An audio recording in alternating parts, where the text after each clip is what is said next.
So, do you ever feel like you're going through life and you're just going through the motions, but you're not actually living the life that you want?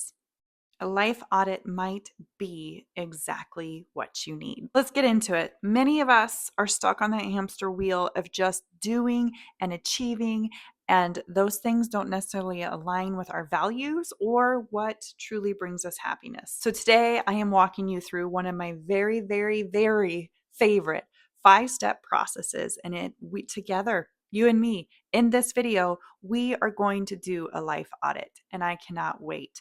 It's going to help you gain clarity and just start making those intentional changes that you maybe deep down so badly want. But before we dive in, I want you to click the link below and check out my free 30-day slow living challenge. It's awesome. If you're like, I don't like the speed I'm going at, I know I need to do something different, but I don't know where to start, that is the perfect place to start. Okay.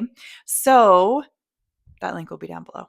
I'm going to read you a definition, and then I'm going to explain how I relay that to my life.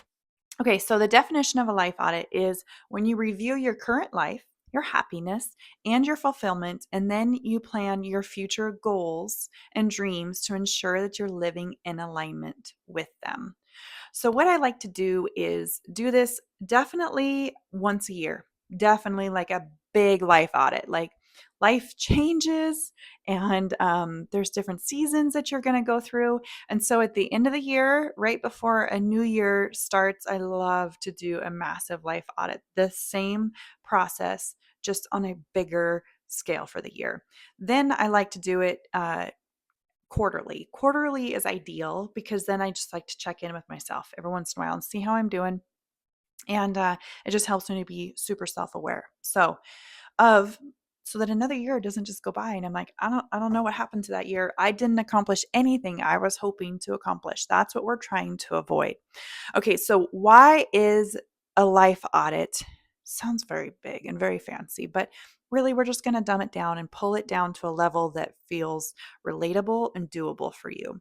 But why it's important. Okay, so it prevents burnout and that overwhelming feeling of just being lost, of like no direction in life, and you're never going to get anywhere, and like you don't know what you're doing or where you're going or how to get to the places that you want. So it also prevents burnout. Speaking to you mamas, okay? And then it helps make intentional decisions instead of reactors to life. We want to be people who enjoy life instead of reacting to the things that happen around us in our life, right? Because those are out of our control. We can't do a whole lot about those things. Okay, so signs you might need a life audit: if you're feeling overwhelmed or disconnected, you're constantly busy, but you're not making progress towards your goals that you want to achieve. Maybe you're struggling with decision making or a lack of fulfillment, just in general in life. There are definitely some seasons that don't feel as fulfilling as other seasons. Okay, so let's get into the 5 steps. I am so excited to share these with you guys. Okay, number one, let's reflect on your core values. So ask yourself, what truly matters to me? Why are you living life? What matters to you? Write down your top 5 values. Now, these can be anything from your faith, your family, your freedom, your health, your creativity, maybe financial security. That's a big one for me. So, write down 5 things that you value. And then I want you to compare your daily life to these 5 things that you just listed, these values, and are you living in alignment with them? Okay. So then number 2, I want you to evaluate your time and your daily habits. So uh, look at where your time and your energy is going. Are they spent? Are you spending your time and energy on things that actually matter, or not? And so I want you to think about how you can track your activities for a week, highlight what's intentional versus what's draining. Maybe it is the atmosphere, the people you surround yourself with, and maybe it is you signed up for one too many PTA things or sports things or whatever it is. You'll know, but be aware of what is overwhelming you and what is not, okay? Or draining you. I like that word, of what's just like taking all of your energy. So adjust your schedule to prioritize those meaningful activities, the things that are light you up, that are important to you. And then if you need help structuring your week, I have a weekly reset routine. It's a PDF guide. Do it on a Sunday, spend like 30 minutes, and you set your whole self up for the whole week. I'll link that down below. Okay, so number 3, assess your finances. I'm like big on finances because it has been life changing to go from a season of plenty to lack, and like life is just going to do that, right? With your money, to ask yourself, is what you're spending your money on, does it truly reflect what you value? Okay, so here's something that we can do. It's just like to dip your toes in. So if budgeting, you hear that word and you run, or you haven't done it in a while, or it's just like that thing that you feel condemned about, like you know you should do it, but you haven't, just don't. It's okay. Let's just start small. So a simple activity that you can do is to review your last month's expenses. And if you don't have a budget to pull up, it's okay. We're just going to start. You could start with like your banking app. Pull up that app and you can see what hit your debit card. If you use credit cards, you can check your credit card statement. Just find a way to review. Like, we're not doing anything drastic or massive here. You're just reviewing what you spend your money on. And then I want you to categorize them. So are they essentials? Are they wants? Or are they waste? You can use different highlighters if you'd like to, but start highlighting and recognizing the things that you want or that you're wasting, or what's essential. So make one small shift, cut an unnecessary expense, or start a savings habit. So maybe there's an expense can live without, you just haven't made that final choice yet. Now is a good opportunity to do that, or start saving for something that is super important to you. Okay.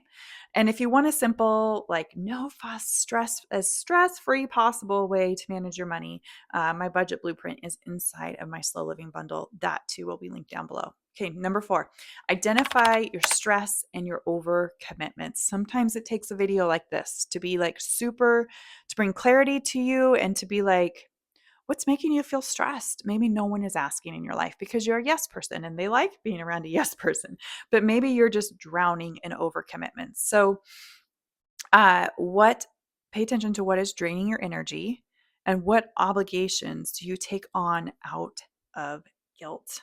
Like, what are you saying yes to that you know you should be saying no to, but you're not? Okay, pay attention to those things.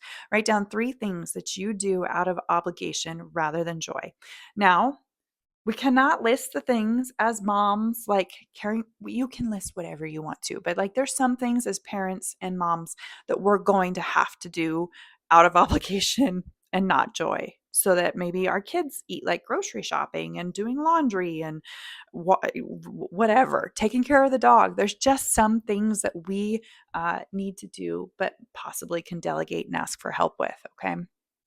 So that's the next step. So write down those 3 things, get super clear with them, and then I want you to eliminate or delegate at least one thing this week. So maybe getting dinner on the table is something that you're really struggling with in this season of life. Who can cook dinner for you? Do you have older kids? They would probably love that challenge. Do you have a spouse that you can lean on to help you maybe pick up groceries or plan a meal or help clean a bathroom, or, just things like that? There's probably people around you that you can rely on or lean on, a friend. Um, all right, so then number 5, not 6, number 5 is set clear goals for the future. So I want you to ask or just think about, like, where do you want to be in 1 year? Where do you want to be in 5 years? Right? Especially if you're in a season where you're just trying to see the next day. Maybe these questions can seem a little overwhelming, but also helpful for you to know, like, where are you going? Write down 3 personal, financial, or lifestyle goals that you have. Like the things that are important to you. You don't even have to have a whole plan right now of like how you're going to achieve them. Just name them and write them down on paper. Okay, and then create one small habit this week that brings you closer to your goal. Maybe you have weight that you want to lose, right? But maybe it starts with starting small. So that's our end goal. But then when we back up and figure out how we're going to get there, you want to lose 50 pounds. Starts by moving your body for 20 minutes every day. Like, let's just start super small so that it is doable.